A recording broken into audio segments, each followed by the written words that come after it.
नमस्कार दोस्तों।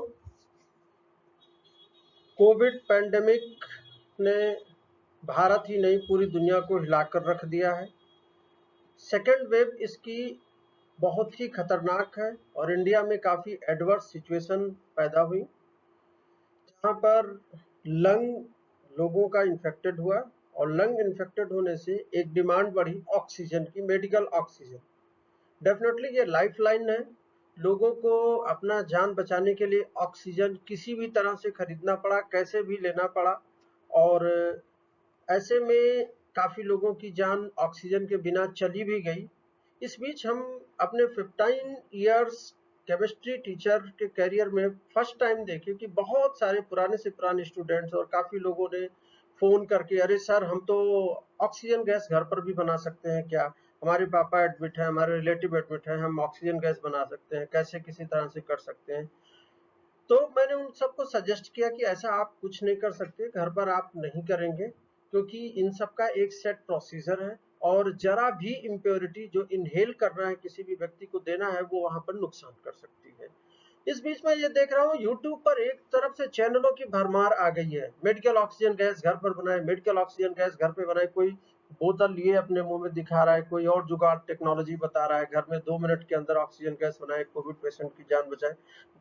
So many videos are available on that YouTube। अब आप समझ सकते हैं किसी ऐसा कुछ करना किसी की लाइफ के साथ खिलवाड़ है। कई सारे लोग इसको आजमा भी रहे होंगे, जिनको ऑक्सीजन सिलेंडर टाइम पे नहीं मिल पाए, वो उन चीज को आजमा भी रहे होंगे। और मुझे मजबूरी में ऐसे वीडियो, आमतौर पर मैं एकेडमिक्स का वीडियो बनाता हूँ अपने स्टूडेंट्स को देने के लिए, मजबूरी में ऐसा करना पड़ा।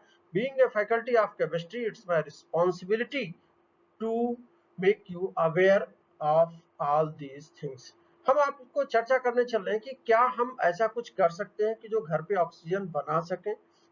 तो आगे इससे पहले आपको देखिए, कोई भी चीज है तो आप ऑल ऑफ सडन कुछ शुरू नहीं कर सकते हैं कि घर पे बनाया, ऑक्सीजन बनाया और आपके पेरेंट्स बीमार हैं और लगाया तुरंत और वहां पे उनकी लाइफ बच गई।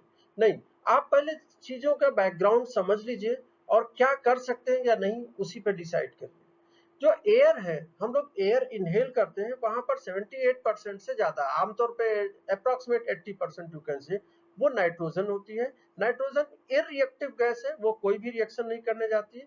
एंड 20.9 मीन्स अप्रोक्स 21% एयर में जो है वो ऑक्सीजन होती है। ये ऑक्सीजन क्या करते हैं, ये ऑक्सीजन हम लोग जो है इसको इनहेल करते हैं, यानी कि ये नेजल कैविटी से अंदर जाती है, अंदर जाके फिर लंग्स में यहाँ पर बहुत सारे ब्रोंक्यूल्स या इस तरह से बल्ब्स में जो सरफेस एरिया को इंक्रीज करते हैं। और अल्टीमेटली जो ऑक्सीजन गैस है that is going to be absorbed in that lung, वो लंग में एब्सॉर्ब हो रही है और रेस्ट ऑफ द गैसेस जो है एक्सहेल यानी बाहर निकाल देते हैं सांस के द्वारा।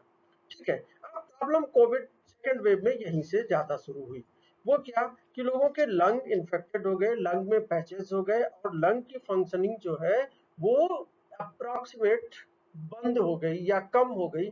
तो उस केस में इस लंग का जितना भी ज्यादा एरिया इन्फेक्टेड हुआ, इसमें पैचेस हो गए या एनीवे इसमें फैब्रिक्स बन गए, जो कुछ भी हुआ, तो वो पोर्शन जो है वो ऑक्सीजन एब्जॉर्ब करने के लायक नहीं रहा। नाउ अब उस पेशेंट को अगर हमको जिंदा रखना है तो हमको क्या करना है कि हम वहां पर उसे जो है क्या करें, हम उसको एक्स्ट्रा ऑक्सीजन प्रोवाइड करें, जिसको बोलते हैं medical oxygen. Extra oxygen provide करने से क्या हुआ, सपोज आपके पास नहीं, ये आपका 50% लंग काम कर रहा है, अभी इसमें फाइबर्स नहीं है बने, वो हार्ड एंड रिजिड नहीं हुआ है और ये इन्फेक्टेड नहीं है, तो वहां पर वो एरिया ज्यादा ऑक्सीजन पाएगा, जहां वो 21% ऑक्सीजन पा रहा था वो ज्यादा ऑक्सीजन पाएगा। और फिर क्या होगा कि ऑक्सीजन डिमांड बॉडी की पूरी हो जाएगी and that patient can survive, वो वहां पे सर्वाइव कर सकता है। ये this is a general mechanism. आप इन सारी बातों को ध्यान में रखिए कि एयर में हम जब ले रहे थे तो वहां पर हमारे पास कितना था, हमारे पास जो था वो 21% ऑक्सीजन था। और अगर लंग्स काम नहीं कर रहे हैं तो हम क्या काम कर रहे हैं, हम उनको थोड़ी सी ज्यादा ऑक्सीजन देते हैं थ्रू सिलेंडर्स। ठीक है, ये चीजें आपको मैंने एक डायग्रामेटिक वे में यहाँ पे एक्सप्लेन कर। ओके, नाउ ऑक्सीजन गैस, जो मेडिकल ऑक्सीजन गैस जिसकी रिक्वायरमेंट है, उसकी जरा फिजिकल प्रॉपर्टीज हम देख लें। It is colourless, odourless, tasteless, that's why आपने कहा घने हम घर में प्रोड्यूस कर रहे हैं, घर में प्रोड्यूस कर रहे हैं तो देखा उसमें स्मेल आ रही, ऑर्डर आ रही, it means it is containing impurity and that impurity may be harmful to also. पता चला कि आपका पेशेंट के साथ मिस हैपनिंग उसके कारण भी हो सकती है। So this is colourless, odourless and tasteless gas. Okay, it's it changes gas to liquid, gas से जो लिक्विड में कन्वर्ट हुए -182.96 डिग्री सेल्सियस, जिसको आप लोग इसको बॉइलिंग पॉइंट कहते हो। ठीक है, ये डिग्री फ़ारेनहाइट में हमने टेम्परेचर दे रखा है और ये इसका मेल्टिंग पॉइंट है। ठीक है, जो प्योर ऑक्सीजन है उसकी डेंसिटी एयर की डेंसिटी से थोड़ी सी ज्यादा है और होना भी चाहिए। इट्स मॉलिक्यूलर मास इज 32 और नाइट्रोजन जो मेजर अमाउंट है वो 28 है। Now coming to the point, क्या हम ऑक्सीजन गैस केमिकल रिएक्शन से प्रोड्यूस कर सकते हैं? यस, प्रोड्यूस कर सकते हैं। ये मैंने एनसीईआरटी से ही लिखा है और सारी जगहों पे, छोटी छोटी जगहों पर अवेलेबल है कि H2O2 से भी आप ऑक्सीजन, कई सारे बच्चों के फोन इसी को लेके, सर H2O2 से तो हम प्रोड्यूस कर सकते हैं। हाँ ठीक है, कर सकते हो। आप पोटेशियम ClO3 को लेते हैं, उसको ब्रेक कर सकते हो, आपके पास आप इलेक्ट्रोलिसिस कर सकते हो और कई सारे रास्ते हैं जहां से आप ऑक्सीजन गैस प्रोड्यूस कर सकते हो। But there is difference between lab demonstration and manufacture. Lab demonstration और मैन्युफैक्चर में बहुत ज्यादा डिफरेंस होता है। आपको मैन्युफैक्चर करना है, लार्ज स्केल पे प्रोड्यूस करना है, आपका तो हम स्मॉल स्केल पे प्रोड्यूस कर रहे हैं, तो oxygen production is not difficult, produce तो कर सकते हो। उसका पैकेजिंग, उसका ट्रांसपोर्टेशन और उसको कैसे यूज करना है वो चीज डिफिकल्ट है। तो यहाँ पर ये चीजें साफ साफ लिखी हुई है कि industry that dioxygen can be obtained by air, क्योंकि ये सब चीजें जो है ये कॉस्ट इफेक्टिव नहीं है। आप एक केमिकल तोड़ के दूसरा प्रोड्यूस कर रहे हो। H2O2 क्या आप समझते हैं कि बनाना आसान है? नहीं। जो जिस फैक्ट्री में, जिस जगह पे H2O2 बन रहा है वहां पे उससे कम कास्ट में ऑक्सीजन गैस मिल जाती है। हम ऑक्सीजन गैस किससे लेते हैं? बेसिकली हम ऑक्सीजन गैस जो है वो एयर से ही कलेक्ट करते हैं। एयर से कलेक्ट करके हम लोग वैसी ऑक्सीजन को सिलेंडर्स में भर के प्रोवाइड करते हैं। ठीक है, अब आपको बहुत सारी चीजें मिलेंगी, जैसे यहाँ पर देखिए मैंने यूट्यूब के कुछ चैनल्स, अगर किसी को हर्ट हो रहा हो तो मैं उसके लिए पहले ही एक्सक्यूज बोल दूं, माफी मांगता हूं, बट ऐसी चीजें आपको शेयर नहीं करनी चाहिए। जैसे कि लोगों ने ये, भाई साहब ने कर रखा है कि नहीं हम भाई we are producing oxygen gas और देखिए हमें आप इसको इनहेल भी कर रहे हैं, ये खतरे का काम है। यहाँ पर इसके साथ इम्प्योरिटीज जा सकती हैं और पेशेंट की डेथ हो सकती है। दूसरी बात देखिए, दूसरी बात क्या है कि जब हम ऑक्सीजन गैस देते हैं that is relatively at higher pressure, यानी जो एटमॉस्फेरिक प्रेशर, जब हमारे लंग्स पूरी तरह से फंक्शनिंग कर में थे तो उस वक्त जो है वो जिस एटमॉस्फेरिक प्रेशर पे ले रहे थे, हम जब सिलेंडर से ऑक्सीजन प्रोवाइड करते हैं तो वो रिलेटिवली एट हायर प्रेशर। अब हायर प्रेशर पे अगर हम प्रोवाइड कर रहे हैं तो आप उसको कैसे फिलअप करोगे? ऑक्सीजन गैस तो प्रोड्यूस हो गई। फर्स्ट ऑफ ऑल हम केमिकल रिएक्शन से ऑक्सीजन गैस प्रोड्यूस कर रहे हैं that is not free of other impurities, जो कि आपके लिए हार्मफुल हो सकता है, पहली चीज। दूसरी चीज क्या है कि हम जो है वो उसको हायर प्रेशर पे कैसे लेके जाएंगे? हमारे पास जो कॉमर्शियल प्रोडक्शन के है यूनिट्स हैं वो तीन तरह की होती है। एक तो क्रायोजेनिक एयर सेपरेशन यूनिट्स होती है, ASUs। दूसरा है pressure swing adsorption units, PSAs। और ऑक्सीजन कंसंट्रेशन, हम इन्हीं तीन से ऑक्सीजन इकोनॉमिकली प्रोड्यूस कर सकते हैं। और अगर हम केमिकल रिएक्शन से प्रोड्यूस भी करते हैं तो हमको यहाँ पर कंसंट्रेटर्स और उसके अलावा जो है वो हाई प्रेशर क्रिएट करने की चीजें चाहिए। मतलब कि जो यूनिट्स ऑलरेडी हैं उनके बिना हम अपने घर पर ऐसा कुछ नहीं कर सकते। जो भी ऑक्सीजन गैस आप प्रोड्यूस कर रहे हो वो आप डायरेक्ट इनहेल नहीं कर सकते without such a higher pressure and digitally monitored. ठीक है, यहाँ पे जो आपका CSUs है, क्रायोजेनिक एयर सेपरेशन यूनिट्स होती हैं, तो ये जो क्रायोजेनिक एयर सेपरेशन यूनिट्स होती हैं ये, इसमें खर्चा 200-300 करोड़ का आता है। A lot of players are in the field, जिसमें कि आपके टाटा, अंबानी और इंडस्ट्रीज, बहुत बड़ी बड़ी इंडस्ट्रीज हैं जो यहाँ पर ऑक्सीजन गैस प्रोड्यूस करती हैं। They were not producing for medical purpose, वहाँ पर स्टील इंडस्ट्रीज में और कई सारी इंडस्ट्रीज में इसकी जरूरत पड़ती है, वो इसको प्रोड्यूस करते थे। ठीक, तो ये इसका जो खर्चा है वो आपका कम का नहीं है, बल्कि आप ये कह सकते हो कि यहाँ पर ये 300-400 करोड़ की बात है। 300 से 400 करोड़ की बात है। किसकी? Cryogenic air separation units. क्या करते हैं भाई? हमने एयर को लिया, उसको फिल्टर किया, उसके पार्टिकल्स को हटाया, फिर उसको कूल किया, कूल करके ठंडा कर दिया। हर एक सब्सटेंस का एक डेफिनेट बॉइलिंग पॉइंट होता है। जब उसको हम रिलेटिवली फिर हायर टेम्परेचर पर आने लगे, तो एक पर्टिकुलर टेम्परेचर जो ऑक्सीजन का बॉइलिंग पॉइंट है उस पर ऑक्सीजन की गैस निकलेगी, उसको हम लोग कलेक्ट कर लेंगे। That's a simple process, that is too much costly. दूसरा है PSUs, pressure separation, pressure swing adsorption units. ये पीएसयूज जो है वो स्मॉल स्केल पर होती हैं, और फ्यूचर में इंडिया के सारे हॉस्पिटल्स में हम पीएसयूज लगा सकते हैं।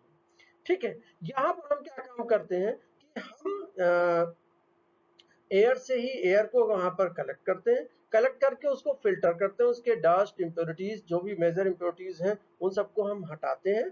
फिर उसके बाद में हम जियोलाइट्स बीट्स पे इसको पास करते हैं। मेनली एड्सॉर्प्शन यूनिट्स हैं, तो वो क्या है कि वहां पर क्या है, बाकी चीजें जो है वो फिल्टर अप हो गई और केवल ऑक्सीजन गैस ही निकलती है।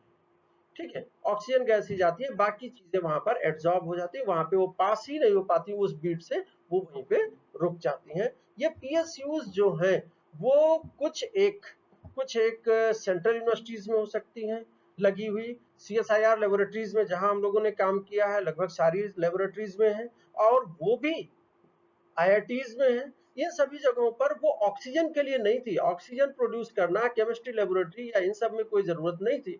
वहां पर वो इनर्ट एटमॉस्फेयर क्रिएट करने के लिए, क्रायोजेनिक्स में वहां पर लिक्विड नाइट्रोजन प्रोड्यूस करने के लिए ये पीएसयूज लगी हुई है, जो कि यूज करते हैं हम लोग। वहां पर क्या था कि बाकी सारी गैसेस को हम लोग रोक लेते थे, एब्जॉर्ब हो जा रही, केवल और केवल नाइट्रोजन पास करते थे। अगर आपको अभी इमीडिएटली इंडिया गवर्नमेंट को अगर ऑक्सीजन प्रोड्यूस करना है तो इनको यूज कर सकते हैं। जहां जहां भी पीएसयूज लगी हुई हैं वहां पर वो उनके जियोलाइट बीड्स को, कई सारे टाटा और इन सब के प्रोडक्ट्स आ रहे हैं जो जियोलाइट बीड्स को बदलते हैं। मैंने आईआईटी मुंबई का एक वीडियो भी देखा है, वहां के मैकेनिकल इंजीनियरिंग डिपार्टमेंट के प्रोफेसर ने टाटा इंजीनियरिंग के साथ मिलकर ऐसा काम किया है, और इनसे वो ऑक्सीजन गैस प्रोड्यूस कर ले। इनका खर्चा जो है वो 20 से 25 लाख, यानी कि ये खर्चा जो है आपका 20 से 25 लाख, 10 से 15 लाख जितना हो सकता है, ये अपने बस की बात हो सकती है। फिर तीसरे टाइप के जो आते हैं वो आते हैं ऑक्सीजन कंसंट्रेटर्स। ये ऑक्सीजन कंसंट्रेटर्स है, ये डेफिनेटली क्या काम कर रहे हैं कि एयर से ऑक्सीजन लिया, एयर एयर लिया, एयर को वहां पर वहां जो ऑक्सीजन रिलेटिवली हायर कंसंट्रेशन में कर दिए, फिल्टर कर दिए और पास कर दिए। ये जैसे आपने कहा भाई आईआईटी कानपुर में बनाया है, एमएसएमईज को दे रहे हैं, और ये 20,000, 30,000, 40,000 या 1 लाख के अंदर के कंसंट्रेटर्स आ जाते हैं। दीज आर स्मॉलर यूनिट्स, इनसे इनका अब हम लोग यूज कर सकते हैं। तो इन तीन के अलावा और किसी भी तरह से ऑक्सीजन का प्रोडक्शन, जैसा कि यूट्यूब और इन सब में दिखा रहे हैं कोई नए नए लड़के, आई डोंट नो उनकी डिग्री क्या है कैसे, but definitely if anybody is doing so, तो वो किसी की लाइफ के साथ खिलवाड़ी कर रहा है। अगर वो वीडियो बना के, यूट्यूब वीडियो बना के इस तरह से मोटिवेट कर रहा है या फिर किसी मैसेज को फॉरवर्ड कर रहा है, means they are killing the people. I don't know वो कितने पढ़े लिखे लोग हैं और किस सब्जेक्ट के हैं। मैं तो कहता हूं कि मैं मेडिसिनल केमिस्ट्री में काम करता हूं, लेकिन मुझे केमिस्ट्री और इसके अलावा जब मैं मेडिकल फील्ड की जाता हूं, मैं किसी को एडवाइस नहीं दे सकता, क्योंकि जब मैं मेडिकल फील्ड की कोई रिसर्च करवाता हूं तो मेरे साथ में दूसरे फील्ड के एक्सपर्ट भी होते हैं। लेकिन लोग जाने कैसे कैसे एडवाइसेस दे रहे होते हैं। तो आपको मैं फिर इस वीडियो को बनाने का जो एम था मेरा, वो मुझे मैं बता दूं कि केमिकल ऑक्सीजन घर में प्रोड्यूस ना करें, या फिर इलेक्ट्रोलिसिस से जब आप प्रोड्यूस करेंगे तो ऑक्सीजन और हाइड्रोजन निकलेगी। जिस मॉनिटर्ड प्रेशर पे आपको लंग्स को चाहिए, उस मॉनिटरिंग के लिए उस ऑक्सीजन को सिलेंडर में जाना चाहिए, वो आप अपने घर पर नहीं कर सकते हैं। तो प्लीज आप ऐसे कामों को ना करें। इन फ्यूचर जब आपके पास अगर एबिलिटी कैपेबिलिटी है तो ऑक्सीजन कंसंट्रेटर्स ले सकते हैं। ये एक तरह से होम यूज की चीजें हो गई। और पीएसयूज गवर्नमेंट जो है वो हेल्प करके या ऑक्सीजन छोटी छोटी इंडस्ट्रीज को लगवा सकती है। और ये जो क्रायोजेनिक एयर सेपरेशन यूनिट्स है, जो कि काफी जो मेट्रिक टन्स में ऑक्सीजन प्रोड्यूस करते हैं, ये ऑलरेडी मार्केट में है और प्ले कर रहे हैं। ठीक है, तो ये इन्हीं 3 के अलावा और किसी भी नीम हकीम टाइप के एडवाइस में आप प्लीज कोविड पेशेंट्स के साथ प्लीज किसी भी तरह के खिलवाड़ नहीं करेंगे। इन फैक्ट एक बीच में हम लोगों को एक लेटर भी मिला था, उसको भी हमने यहीं पर ये रखा है, जहां पर इसका भी आंसर यहीं पर है। गवर्नमेंट जो भी करती है वो अपने हिसाब से जो भी सत्ता में वो बेस्ट करने की कोशिश करती है, वी मस्ट अप्रिशिएट देम। और वो हर पॉसिबिलिटी को चेक करते हैं कि भाई क्या हम केमिस्ट्री लेबोरेटरीज में ऑक्सीजन गैस प्रोड्यूस कर सकते हैं। मैंने इस चीज को पहले ही डिस्कस कर दिया। नहीं, जिसके पास में आपके पास में जब वहां पर एड्सॉर्प्शन यूनिट्स छोटी छोटी है, मैंने बताया वो कहां पर है, आमतौर पे केमिस्ट्री लेबोरेटरीज में नहीं है, कॉलेजों की लेबोरेटरीज में नहीं है। Central universities, CSIR laboratories, IITs, NITs में हो सकता है। ठीक है, इन सब के पास में जहां पर लिक्विड नाइट्रोजन प्लांट्स थे, उनमें माइन्यूट चेंजेस करके ऑक्सीजन गैस प्रोड्यूस कर सकते हैं। Now as a professor what we can do, हम लोग फिर कर क्या सकते हैं? Yes, we can assist to nearby industries and nearby people जिन्होंने इन्वेस्ट किया है और जो इस फील्ड में है, उनको अगर किसी की हेल्प की जरूरत है, इंडस्ट्री पीपुल को, 2000 who are willing to produce oxygen, तो हम लोग उनको free of cost for serving nation वहां पे गाइडेंस प्रोवाइड कर सकते हैं। So with this I am going to finish my words. इस वीडियो की जरूरत ही सिर्फ इसीलिए पड़ी क्योंकि बहुत बहुत मिसगाइड किया जा रहा है पेशेंट्स को regarding medical oxygen. So please आप लोग ऐसा ना करें, मास्क लगाएं, सेफ रहें और प्रोटोकॉल्स को फॉलो करें। डेफिनेटली जो मेडिकल ऑक्सीजन गैस प्रोवाइड हो रही होपफुली सबको अवेलेबल होगी और हम सब फिर से इस कोविड महामारी से बाहर निकलेंगे। नमस्कार।